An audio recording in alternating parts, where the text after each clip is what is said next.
When you think about businesses like Allbirds or Skims that are selling through the roof, sure, you think about a great product, a cool brand, and brilliant marketing. But what's often overlooked is the business behind the business that makes it all possible. For millions of businesses, that's Shopify. Nobody does selling better than Shopify, the home of the #1 checkout on the planet.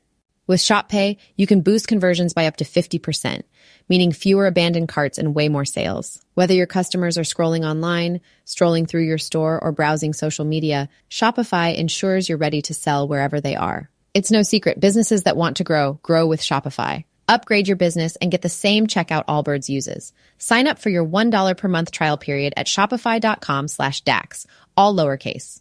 Go to shopify.com/DAX to upgrade your selling today. Shopify.com/DAX.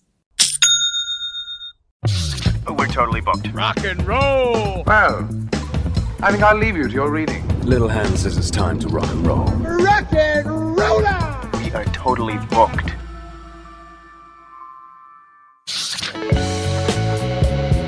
Welcome back to Booked on Rock, the podcast for those about to read and rock. I'm Eric Senich. Find the podcast online at bookedonrock.com, and you can listen wherever you get your favorite podcasts, iHeartRadio, Spotify, Spreaker, Apple. And if you like what you hear, make sure you give the podcast a 5-star review. That gets it out to more people. So much appreciated if you do, and for those who already have. Author Robin Platts tells the story of the Zombies in this episode, how they got their name, their fortuitous record deal, their iconic Odyssey and Oracle album, and why it was misspelled, the creation of their timeless classic Time of the Season, their breakup, imposter bands, and their 2004 reunion. A playlist of the Zombies in this episode's show notes. Robin Platts is the author of the recently released Times and Seasons, The Rise and Fall and Rise of the Zombies. Robin, great to meet you. Thanks so much for being on the podcast. Thank you. Thank you for having me. A beautifully written book, beautifully laid out by Hozak Books, and a foreword by Susanna Hoffs. Susanna writes, quote, "The band's songs are a case study in craft and excellence, but even more importantly, the kind of songs you want to put on a mixtape or play on a boombox beneath someone's window, because they say the things you want to say and express the feelings you want to share with someone, but may not have the nerve to. Songs like You Make Me Feel Good, The Way I Feel Inside, and I Love You. Sincere, heartfelt gems delivered with unflinching, undeniable passion."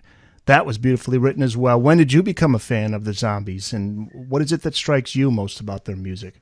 Well, it's funny, you spend so much time on a project like this, pestering people for details and dates from, 50 or 60 years ago.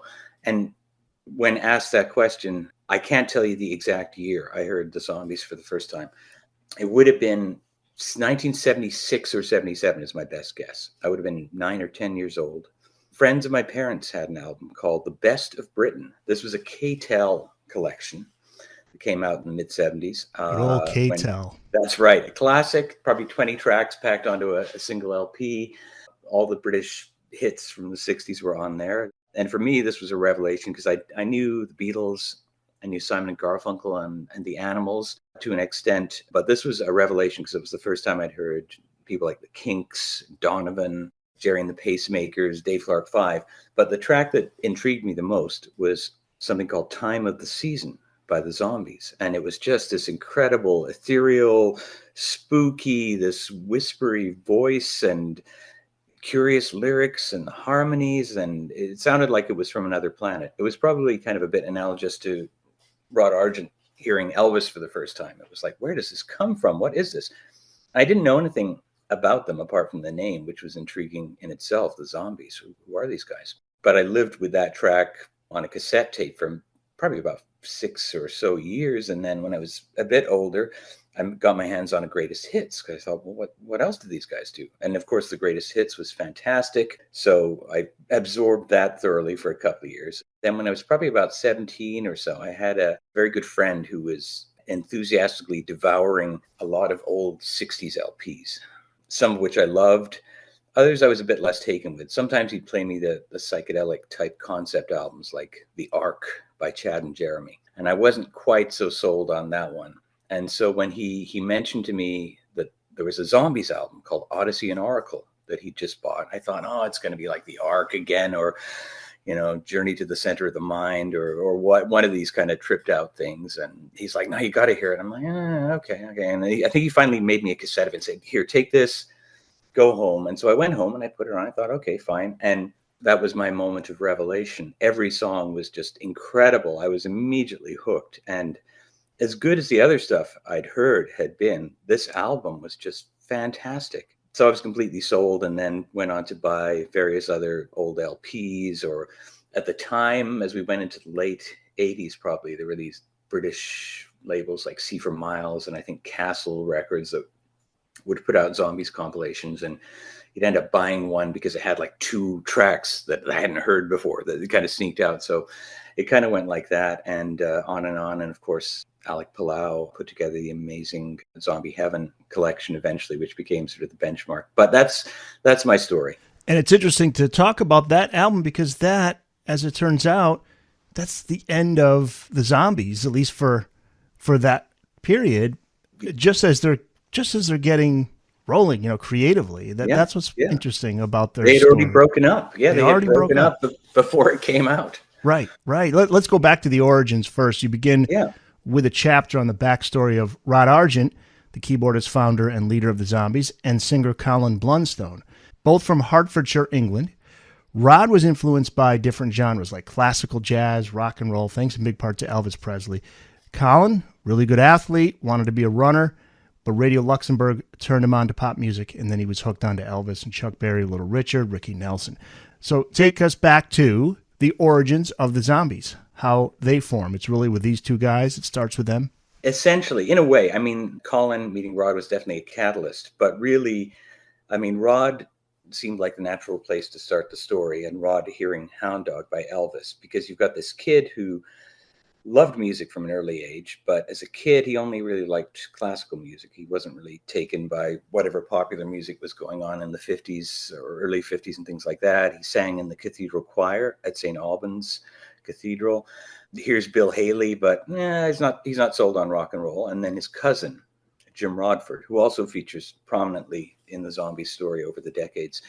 Jim Rodford, who's a few years older, plays him Hound Dog. And Rod says this just completely blew his world apart, as he puts it. And that phrase in itself is very Rod Argent. This is a guy who's very, very enthusiastic about music. And, I think I spoke to him a couple of different times about this Hound Dog incident, but even maybe 2 or 3 years ago, I spoke to him again. And it was as though he had just heard the record 5 minutes ago and couldn't wait to tell you about it, right? He's so, even, going into his 70s, he's so enthusiastic and so keen. And so he's absorbing all this music. He discovers Elvis, and then he gets hooked on Miles Davis, sells his Elvis record so he can buy a Miles Davis album. And as time goes by, he then sees Jim Rodford, his cousin, playing in a group called the Blue Tones, a local band. And Rod decides he's got to form a rock and roll band when he has the chance.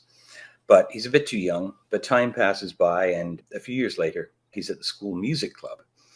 And he runs into a guy called Paul Atkinson, who is the same age, maybe a year younger, playing guitar in one of the school classrooms. He liked Paul's playing, he told me, but the process really of assembling the Zombies is pretty informal. He just says to Paul, do you want to be in a group? Paul says yes. And so Rod meets Paul. Paul says, yeah, sure, why not? I'd like to be in a group. Rod decides they need a drummer. So where to find a drummer? Well, the school has a marching band. They have this sort of Army Corps thing that all the kids have to go in. And they have a marching band. So Rod goes and watches the marching band go by, and he picks out the guy who looks like he's got the best rhythm, which is a guy called Hugh Grundy. So again, he asks Hugh, and Hugh says, yeah, sure, why not? And then Rod has a neighbor called Paul Arnold, who's, I think, is probably his best friend at the time. Paul plays some guitar, but Rod is aware that Paul Arnold is building a bass for a school woodworking class, homemade bass guitar. So he's in. Based on that, he's going to be the bass player. Paul Arnold never played bass before at this point, but he's building one. So, that's good enough to get you in. Paul went to a different school from the others, and he sat next to a kid at school called Colin Blunstone, who played guitar. So Paul says, hey, my neighbor and friend is forming a band. Do you want to join? And so they say yes. And with that, with no real auditions or anything other than you want to be in a band, sure, okay. With that, they've got 4/5 of the lineup that made She's Not There, Odyssey and Oracle, and all the original zombie records. Wasn't the quote, "You fancy being in a band"? Yes, that was one of them, of course. Fancy being in a band. Yes. And that's it. Yes. Yeah. Very simple. And I mean, the luck of Rod finding, like I say, 4 out of the 5 guys. Paul Arnold didn't go on with them, but yeah, the luck of finding, and these guys are going to be, number 1 or number 2 in the charts within a few years. It's just incredible the way it happened. It is incredible. Talk about the first time they came together to practice and how that went. This was in a youth club Atkinson called a big old corrugated iron shed. And right. Colin had 2 black eyes and a bandage across his nose. Yeah. So they had agreed to, I think Jim Rodford, being a bit older and being a bit more experienced and having his own band, agreed to help his cousin Rod sort of get the band together, and said, you can use our equipment and we'll set you up, but you can practice at this place called the Pioneer Club. And so they go, I think it was Rod and Jim in Jim's car, because Rod's probably not old enough to drive at this point. They stop by a pub called the Blacksmith's Arms, which now has a plaque in front of it commemorating the occasion. They pull up because they've got to pick up their guitarist, Colin Blunstone. And neither of them, I don't think, knew Colin or had met him before, but they see this tall guy outside the pub with a bandage all across his nose and his face and 2 black eyes. And I think they were slightly apprehensive about this guy. As Colin told me, he said, I think they thought I was fairly rough and tough looking. But, nevertheless, he gets in and they all troop over to the Pioneer Club. And Jim Rodford sets his own band's gear up for them. And just to sort of highlight how green they all are at this point, Hugh Grundy, although an able drummer on his side drum in the marching band, he's never played a full rock drum kit before. So Jim Rodford sets the kit up for him, and he shows him how to play a kick and snare and hi-hat, sort of a basic rock and roll type rhythm, which Hugh picks up very quickly. And at this point, Rod isn't playing anything, because the idea in Rod's mind, and again, Rod is the prime mover behind this whole thing. Rod has it in his mind that a rock band, it's 2 guitars, bass, and drums, and then Rod is going to be the singer. But at some point during that first practice, they have a break, and Rod sits down and starts playing a thing called Nut Rocker by a group called B. Bumble and the Stingers, which is it's like a rock and roll version of Tchaikovsky's Nutcracker Suite. And so Colin is thinking to himself, well, why isn't this guy in the band? And then a short while after that, they're having another break, or at the end of the practice or something, and Colin's strumming his guitar, and Colin just starts singing to himself, singing a Ricky Nelson song. And Rod sort of looks and thinks, well, why isn't this guy the singer? And so they kind of come to a bit of an agreement, whereby Rod says, okay, I'll play piano in the band if you be the lead singer. And so that's kind of how the lineup gelled originally. Colin had an explanation behind the black eyes and the... Oh, yes.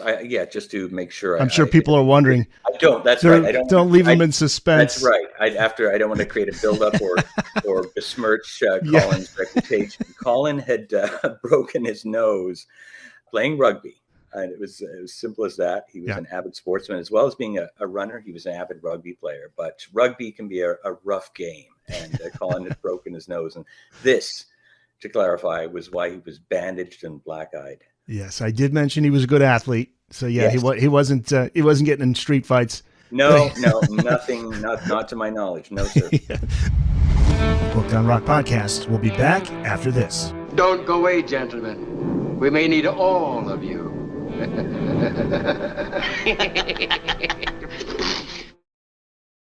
The band name, talk about that. A few names before they settled on the Zombies. What were those names and who came up with the Zombies? It was just it's just one of those things, somebody blurted it out. Yeah, I think the first name they tried, because I think they got to a point where they wanted to start playing at local dances and things like that. So they had to have a name to start performing in public. And so I think they first chose the Mustangs. And then they discovered there was already another band called the Mustangs. So, okay. Then they became the Sundowners, which I think they got from a movie poster or something. And then they found out there was already another Sundowners band operating. I think they had a few other crazy ones like Chatterley and the Gamekeepers and a couple of others. But they were struggling to find a name that wasn't taken, basically. And so I think they were, as Paul Arnold explained to me that they were all riding home on a bus after one of their practice, which again just shows you kind of how young and, sort of green they all were. They're riding the bus home after one of their practices. Paul Arnold said he just sort of blurted out the zombies, and it stuck. They didn't necessarily already know what a zombie was, I don't think, but they knew the name wasn't taken. And I think that was the biggest selling point, and that was it. They were the zombies. Wow. 1964, they signed to Decca Records, and that's covered in Chapter 4. So we need to go back to an important event in Zombies history, which is the Hearts Beat competition. What was that event, and how does that lead to the band getting a major record deal? So in early 1964, we're at the point where I think the Beatles are just about to kind of invade America, but they've already completely swamped Great Britain. Not only that, but there's a great interest in Britain and other bands from Liverpool. So they've got the Mersey Sound is sweeping the UK. People like Cilla Black, Billy J. Kramer and the Dakotas, Jerry and the Pacemakers, and so on and so on. So I think by this point, the Liverpool scene has been sort of pretty much plundered in terms of finding anyone worth finding there.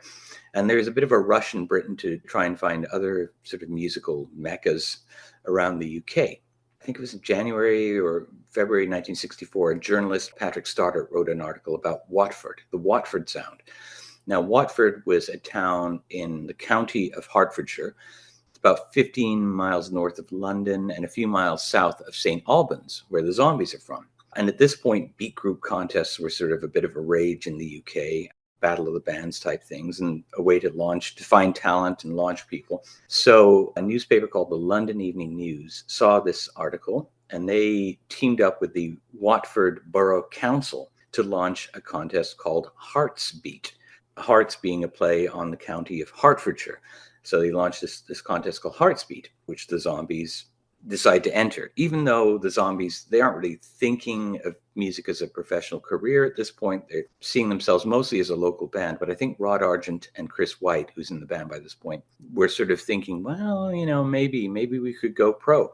So they enter Hearts Beat, they win, and that's launching pad to them turning professional.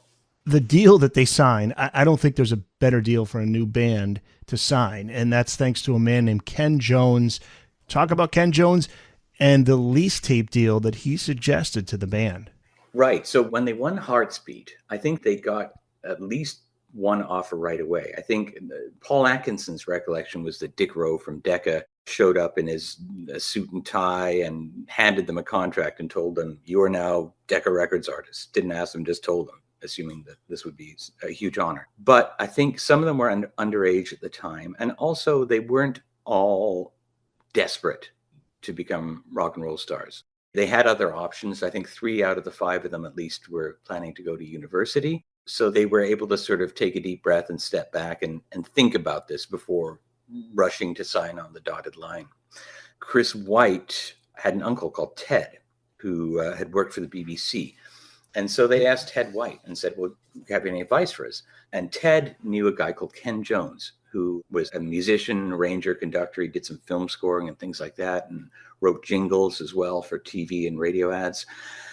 And he, in partnership with a guy called Joe Roncaroni, owned a company called Marquis Enterprises. It was a production company. They also had a jingle company and a few other things. So the Zombies all go around and meet Ken. At some point, either they ask or he offers, maybe I could do something for you. I could produce you, Ken explains to them. And he also suggested this lease tape deal, whereby the Zombies would record for Marquis Enterprises with Ken Jones producing them, but Marquis would retain the ownership of the recordings and they would lease them to Decca for a certain period of time. And I think it was like Decca could say yay or nay, and then they would own it. But if they said yay, they could own these recordings for a while, put them out on Decca, et cetera, et cetera. But the rights would come back to the Zombies at the end. And it was a good deal. I mean, they stayed with Marquis until I think it was actually about only a couple of years ago that they actually transferred everything over. But until that point, all their stuff still sat with Marquis, and all the way along, they told me a couple of different times that they felt like they were one of the few groups who hadn't got ripped off and still got their royalties dispersed in a fair and timely manner because of that deal. So out of all the bad things that happened to them, as Chris White told me, that was the one thing that was fortuitous, this lease tape deal with Marquis and Ken Jones. Another great story is of the band's first single, She's Not There, number 2 on Billboard in the US, 12 in the UK. Huge hit. Rod Argent basically whips this song up in a week. Can you talk about the basis of this song? The chords are from a song by Brian Hyland and had a few different working titles. That's right. I mean, at this point, the Zombies, when they got signed, when they did Heartsbeat, they mostly did covers. I think they did a song that Rod had written called It's All Right With Me, which they later recorded themselves, of course.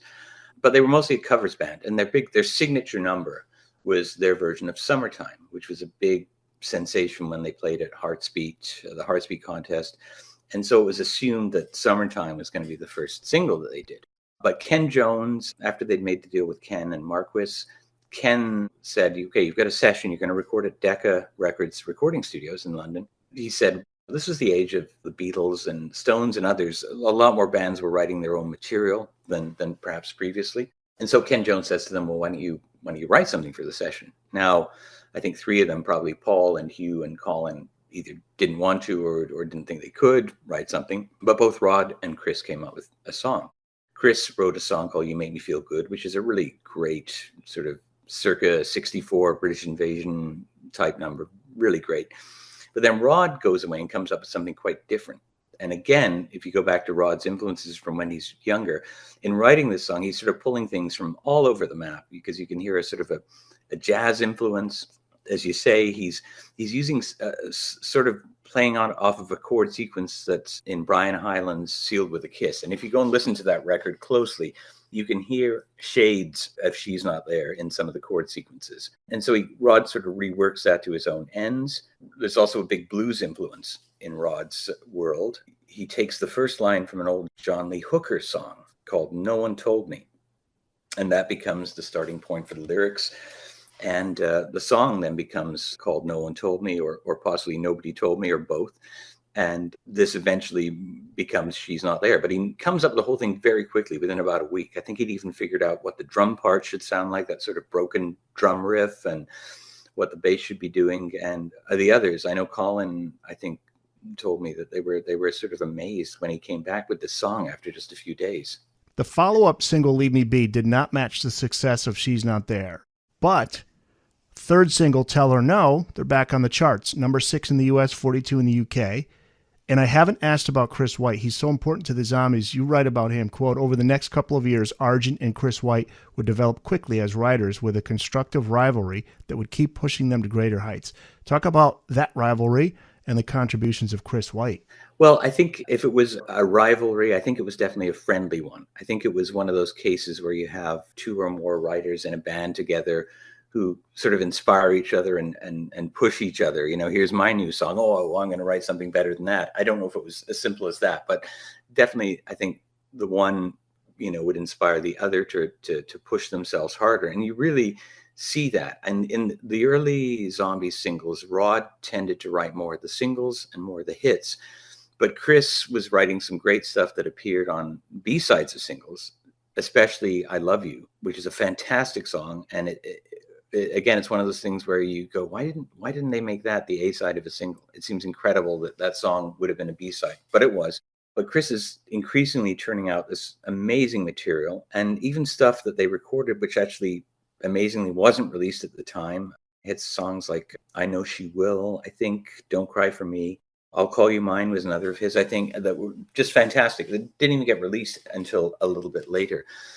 But it's on Odyssey and Oracle that Chris really kind of hits his stride in just a phenomenal way. He writes 7 of the 12 songs on that album are by Chris, and they're some of the best ones, just incredible songs. Beechwood Park, Brief Candles, Changes, and This Will Be Our Year, that song has become sort of a standard over the years. It's been covered many times by many people without really sort of becoming a hit in itself. It's sort of one of those songs that's become a standard without really becoming a hit. And so Chris, his contribution as a writer can't be overstated. It's no surprise that when Rod, after the band broke up and Rod wanted to go on and form Argent, it's not surprising that he wanted to keep working with Chris as a writer and as a co-producer. Booked on Rock podcast will be back after this. You must not see anybody or talk to anybody. Anything you do could have serious repercussions on future events. The band struggled to get back on the charts after Tell Her No. It wasn't until Time of the Season in 1968 they had a hit single on the charts. There were songs like Whenever You're Ready and Is This the Dream that were to put the Zombies back on the charts, but no luck. You quote Blundstone in the book. In an early 1966 BBC Radio Pop Profile interview, Blundstone said he felt the Zombies hadn't worked hard enough at promoting themselves. He said, quote, "We made the hits and we didn't follow them up. Publicity, continual plugging, and really working at building up an image. People should know what you look like, what you do, and everything. And we haven't really worked hard enough at that." Do you feel that was the reason? Not necessarily. It's an interesting thing that you mentioned that quote, because it actually made me go back and think about that a little bit further. Now, we know the band have spoken a great deal about the fact that early on in their career, they got stuck with the image of that they were the educated band, the brainy band, the group with the brain power and all that stuff, sort of this nerdy image, glasses and everything. And that they felt that that hurt them in terms of image, especially if you compare them with somebody like the Stones or the Who or the Kinks, right? And also I think some of the issues they had with visas, not being able to tour America right away. And then when they did, they spent a lot of time in America and then sort of felt like they perhaps hadn't promoted themselves in the UK enough. So it's really hard to put your finger on the exact reason why. But that quote from Colin, I think, is an example of why I tried to include a number of sort of period quotes in the book, because that is something that I've never really heard any of them really sort of offer up as an opinion.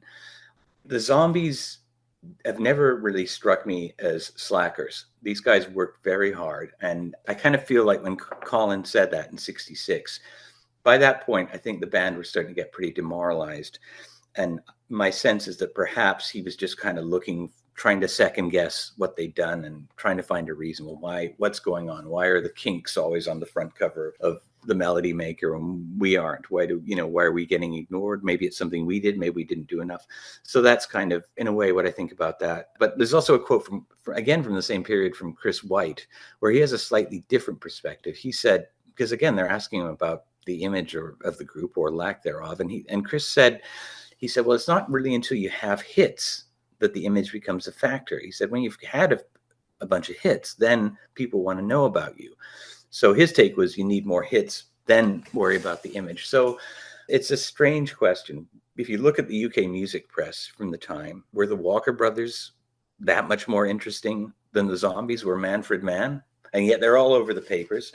And the Zombies are often in a tiny little column at the bottom of a page somewhere. So were they that much more interesting? Did they have more hits? Did the other groups have better management or publicists? It's one of the great mysteries of the Zombies, as I think Colin Blundstone might say. But with 1968's Odyssey and Oracle, the Zombies create what is considered one of the greatest albums of rock. It's ranked 100 on Rolling Stone's 500 greatest albums of all time. Time of the Season would rise to number 3 on Billboard, and it's become probably the most iconic track.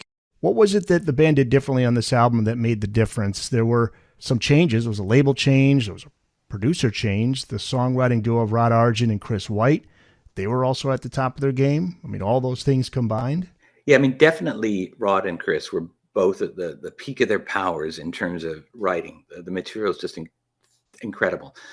And from their perspective, they finally got a chance to produce themselves, because over the previous few years, they increasingly felt dissatisfied with the way Ken Jones was producing them. They didn't feel like he was quite capturing their sound the way they heard it or the way they were live. So with Odyssey and Oracle, they had a chance to produce themselves and to prove themselves, and they certainly did. They also had Abbey Road, or EMI Studios, better known as Abbey Road, and they had several of the same engineers who had worked with the Beatles on Sgt. Pepper and other things. And they also, I think, courtesy of the Beatles, had access to 8 tracks to record on, which was unusual at the time, at least in Britain. And I think what it really was 2 4-track machines sort of hooked up together with cables. But it essentially gave them 7 or 8 tracks to work with instead of 4.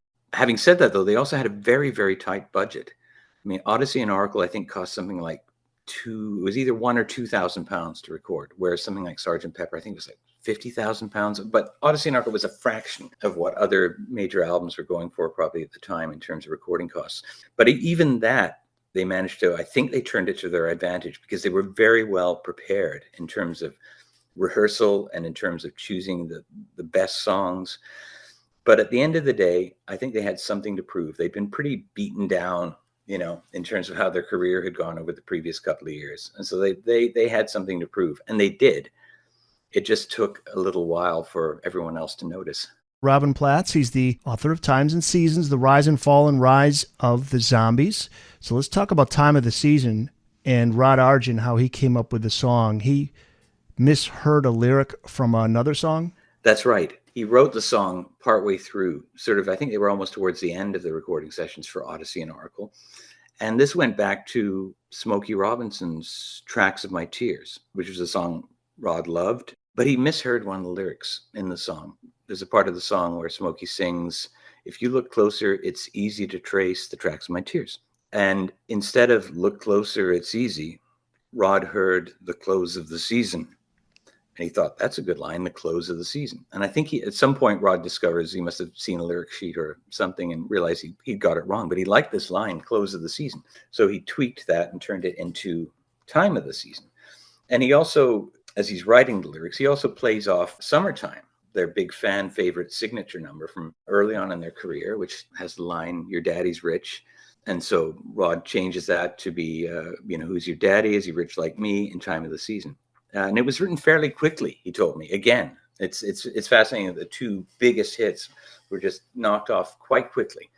And Rod, he told me, he said he thought this song was a hit. He thought it had some of the magic that they'd had with She's Not There. But as with Odyssey and Oracle, it took a while for the public and even his bandmates to see it that way. Right. Colin Blunstone, he didn't think the song was all that great. And then when it came time to do his vocals, he and Rod got into a huge argument. What was that about? Yes, they did. They got into an argument there. According to some reports, there were even some F-bombs being dropped in the studio. And Colin has been perfectly honest about the fact that he did not like the song originally when he heard it. And they were in the studio, Colin's doing his vocal, and I think Rod was offering him some advice about how he should sing the song, which in that moment Colin was not terribly receptive to. And so Colin is shouting at him, "If you're so good, why don't you come in here and sing it?" So they didn't like it. And Paul Atkinson as well is on the record as saying that he thought the song was a bit of an afterthought, and he thought it was one of the weaker songs on the album. But as we all know, it became the breakthrough that saved them a little bit too late. It's such a recognizable song right from the start, too, which I wanted to ask you about. The hand clap before the backbeat and the a cappella chorus. How does Argent come up with that? Well, this is, again, goes back to what I was saying a few minutes ago about the fact that they now have 8 tracks to work with instead of 4. Rod has explained that this gave them, it was like 3 or 4 tracks more of freedom. So rather than just recording the band and the vocals, that's great. But as they're listening to the playback, Rod would sometimes hear something else. And now they had the freedom to add that extra part that Rod heard in his head.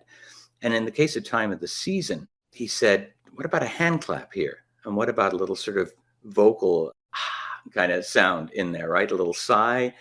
Because they've got the extra tracks, they're able to easily add those on. And of course, that is a massive part of the song's sort of hook. And commercial appeal. Yeah. You take it away, so you've still got a great song, but it's one of those little icing on the cake touches that really just pushes it that bit further. And as soon as you put the needle on the record, that comes on and wow.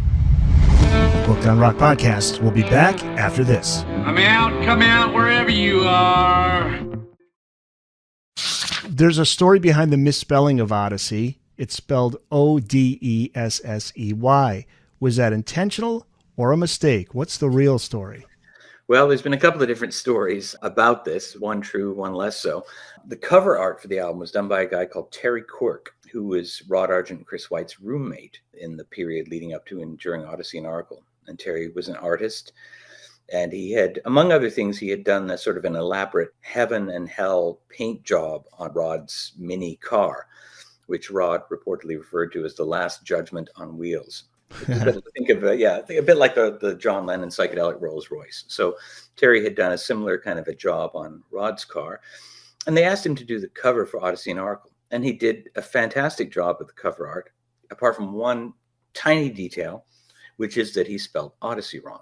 When I actually first spoke with Rod, which was late 1994, he said that when this happened, that they put out this story at the time that it was actually a play on words. It was spelled ODE because it was a play on the word ode.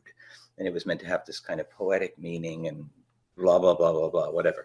And of course, this was the era of, bands like the Byrds with a Y and things like that. There were lots of kind of fanciful spellings in the late 60s era. So it probably seemed plausible enough, but Rod admitted at the time, he said it was just a spelling error. They were embarrassed by it, and he said it was too late to do anything about it. And I think that was the first time he had sort of actually revealed that, because just actually a few years ago, I'd read an interview with Colin from, I think, 1995 or 96, and he said, well, I didn't know anything about this until this story, the piece that I wrote in Goldmine, that came out in 95. He said he wasn't aware of it till he read that article. So that was, I think I broke the misspelling story all those years ago. The album considered a classic, but it did suffer poor sales at the time, and Time of the Season actually needed time to become the song that it's become. It was a hit in 1969, going to number 3, but by this time the band was no more. Chapter 16, titled The Rose in the Garden of Weeds. And you write, quote, in March 1968, even before Odyssey and Oracle came out and the Zombies split was announced, Rod Argent and Chris White were plotting their next move. What led to the breakup? Well, the whole story of who wanted to break up and when was one of the things that took me a little while to sort of unravel in the book, because different people had different recollections. But what I sort of figured out in the end was that before they made Odyssey and Oracle, that Rod and Chris had sort of decided they thought the group was finished, but that they would just make this one last album, do it their own way, and just to kind of prove themselves and just to get it out of their system. Whereas the other three, Hugh and Colin and Paul, were still, keen to go on with the group.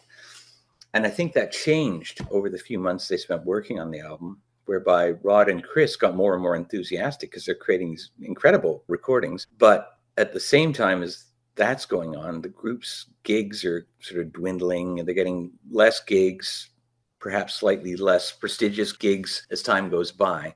And this was less of an issue for Rod and Chris because they'd both written hit songs. Rod had written She's Not There and Tell Her No. And Chris had written I Love You, which turned out to be a hit, especially in America, for a group called People. I think in 67, I think that was a hit. So they're both doing fine from their royalty monies. Meanwhile, Paul and Colin and Hugh are struggling a bit because their only real income is from whatever gigs the group is getting, and that's less and less. So that's starting to grow, a bit of tension around the money stuff. And then also they put out, as a single in advance of the album, they put out Carousel 44. And I think Colin in particular has said he really thought that was going to be a hit and get them back on the charts, but it wasn't. And it's funny, if you listen to Carousel 44 now, you think, well, why wasn't that a hit? Right. What was wrong with DJs in Britain that they weren't playing that? Or what was wrong with CBS? Why didn't CBS plug it more? See, I'm second guessing too now. Right. What did somebody do wrong? That didn't happen. But it didn't. So the disappointment is growing. And in October, I think it was October 67, Paul Atkinson gets married. And I think this might have been the straw that broke the camel's back for him, because now being married, I think suddenly the lack of money and prospects becomes even more acute as a newly married man. And Paul's reached the point now where he said, I didn't know what I wanted to do, but he said I was a pretty good guitar player, but he said I wasn't Beck or Clapton, and I knew my limitations. So he's decided he's not going to make fame and fortune as a guitarist. And so at some point towards the end of 67, they're having a band practice or a meeting or something, and Paul says, I think that's it for me. And nobody really says anything. And then Rod Argent says, well, you know what, if Paul is going to leave, I think we should just fold the band. And at this point, nobody argues.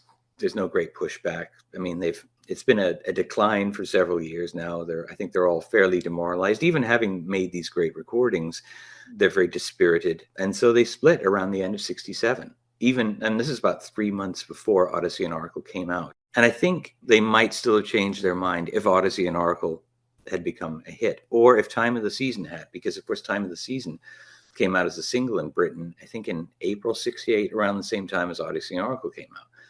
But again, it bombed. And again, what was wrong with DJs or the the music industry that wasn't a hit.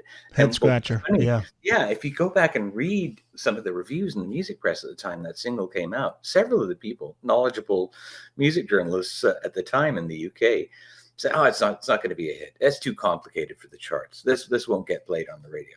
Incredible with hindsight. But Right. so that was it. They split. The album came out.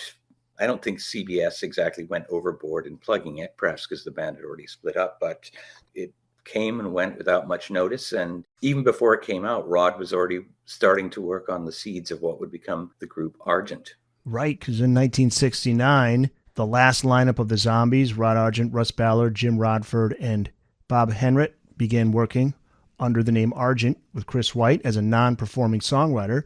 They had the hits, Hold Your Head Up, Tragedy, God Gave Rock and Roll to You. Meanwhile, there were fake zombies popping up. You write, quote, between September 1968 and 1970, at least 4 groups purporting to be the Zombies surfaced in Britain and America, and one included 2 members of ZZ Top. I believe it was Dusty Hill and Frank Beard, right? Yes, yeah, that was it, yeah. Who was behind these bands, and how were they able to get away with this? And was any legal action taken?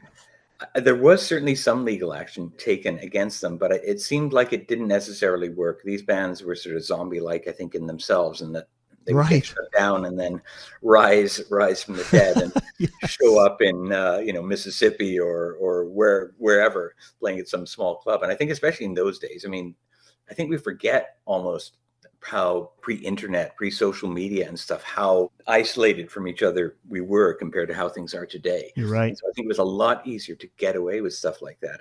And what was interesting that in researching the book, I mean, the thing with the 2 sort of most well-known bands, which were put together by a group called Delta Promotions out of Michigan, and they had 2 fake zombie bands that they were running. One was out of Michigan, of course, which had former members of a Michigan band called the XLs, including a guitarist whose name was Terry Quirk, which was very strange, same as the Odyssey and Oracle artist. Yeah. Complete coincidence as far as I can tell. And yeah, another one from Texas, the Texan Zombies with Dusty Hill and Frank Beard. But in researching the book, it's some of this stuff is very hard to document because it's so long ago, and being in a phony band is not something anyone probably really wants to put on their resume or their LinkedIn or whatever. But I did find that even, back as far as September 68 through the end of 68, there were ads for the Zombies from England playing gigs in different places in the United States, which the real Zombies most certainly were not doing, and they didn't exist.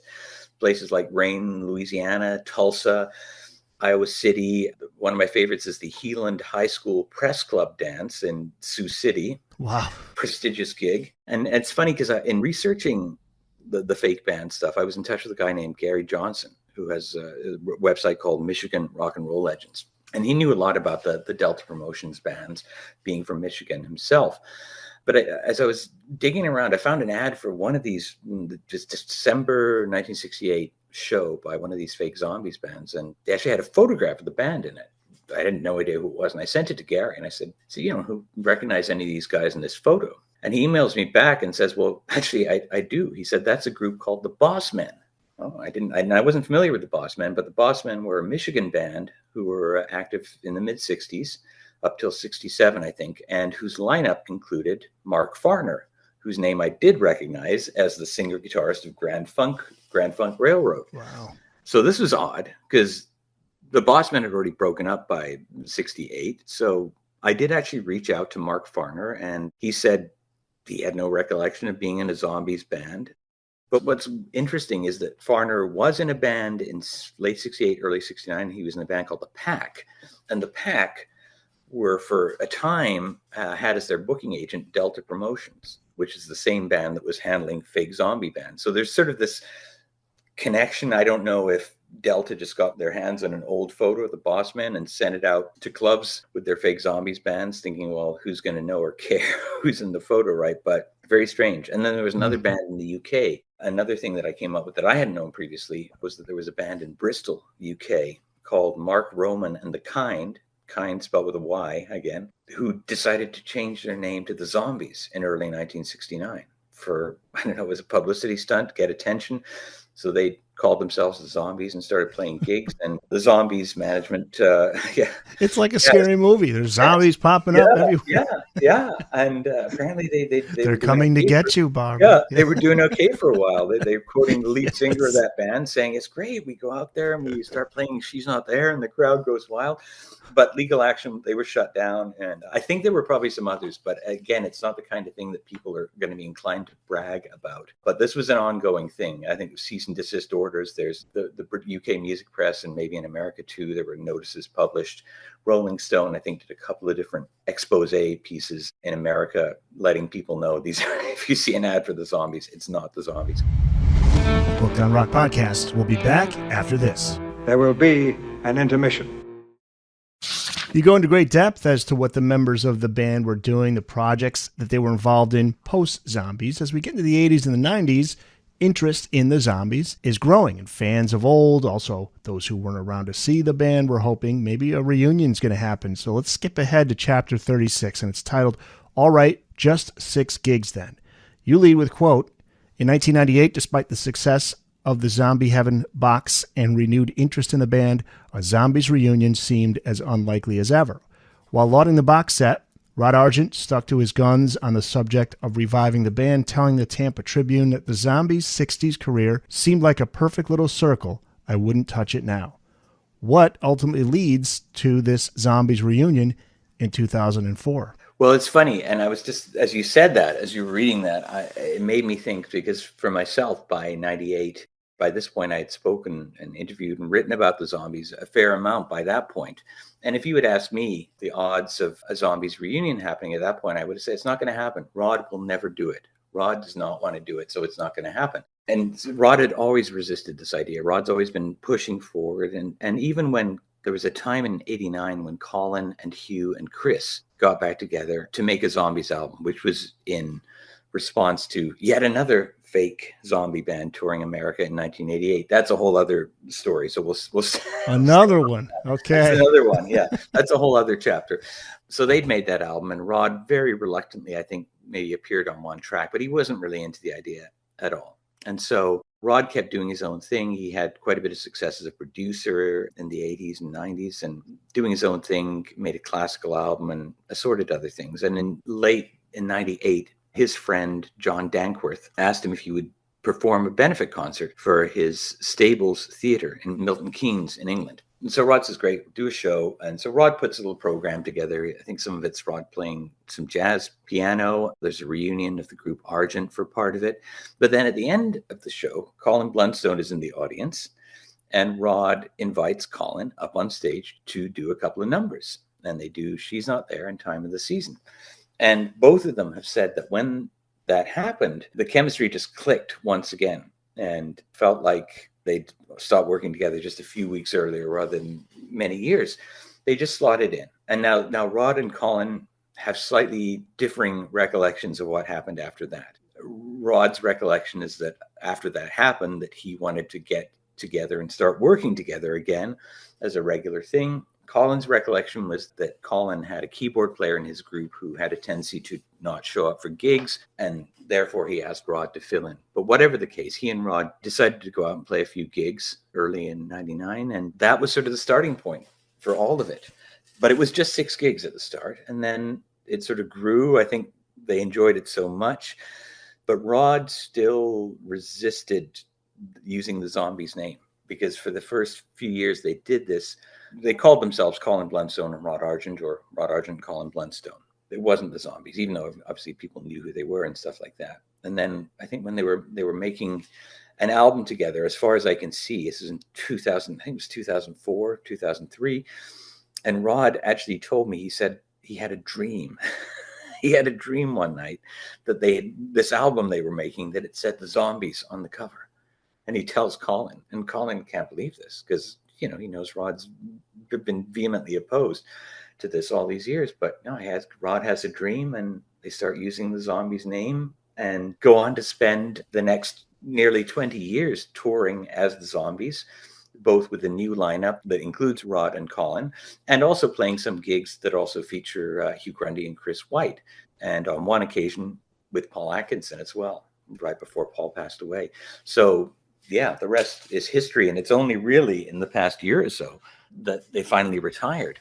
But amazing. I mean, I saw them back in, I think it was 2007 or 2008. And I remember thinking at the time, I've got to go and see them because they're not going to keep doing this for long. But they stuck with it and had great success touring over the past 2 decades or so. Yeah, so where are they at now? So there's no more Zombies. Does Rod Argent still perform? My understanding is that Rod had a stroke, and I think the decision was that he didn't want to or didn't feel like he should be touring anymore. I don't think they've ruled out making more recordings as the Zombies because they've made records that have done quite well, been back in the Billboard charts and things in the past number of years. So I think that's still an option. I don't know that they've officially broken up. I think the door is still open for more recordings for sure. Why do you think people still have such admiration for the Zombies in 2025? The easy answer, I guess, is just to say that the music is great. But I think there's more to it than that in a way. And even if you go back to the mid-'60s era, after they'd stopped having hits, in the UK press and maybe in America too, probably in America too, there was always a contingent of people rooting for them. In the UK, you had Penny Valentine, who was a journalist from the music press there, and Kenny Everett, who was a DJ. These people would sort of champion the Zombies. And I think there's something compelling about that. I think anyone that's a real music lover will often have a particular artist or band that they love to tell people about, that people won't have heard of. And, oh, you've got to hear this. You got to. And I think the Zombies is that band for a lot of people. And I go back to when I first discovered them, the sort of origin story of how that happened. Susanna Hoffs in the foreword to the book talks about hearing them when she was a kid in her mom's station wagon.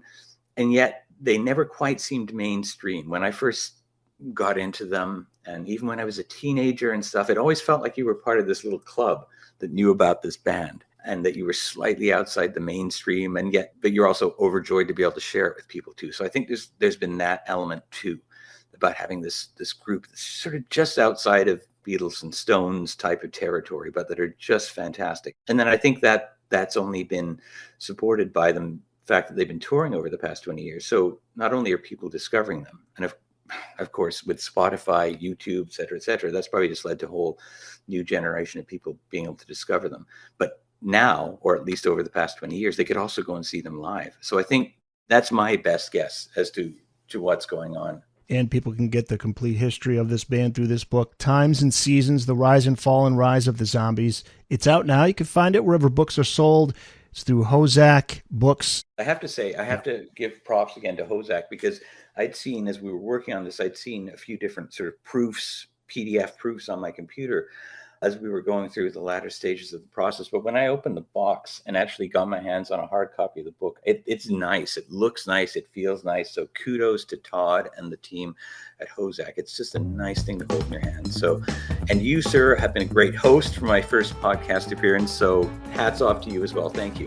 You're welcome, and thank you. Robin Platts, thanks so much. Thanks.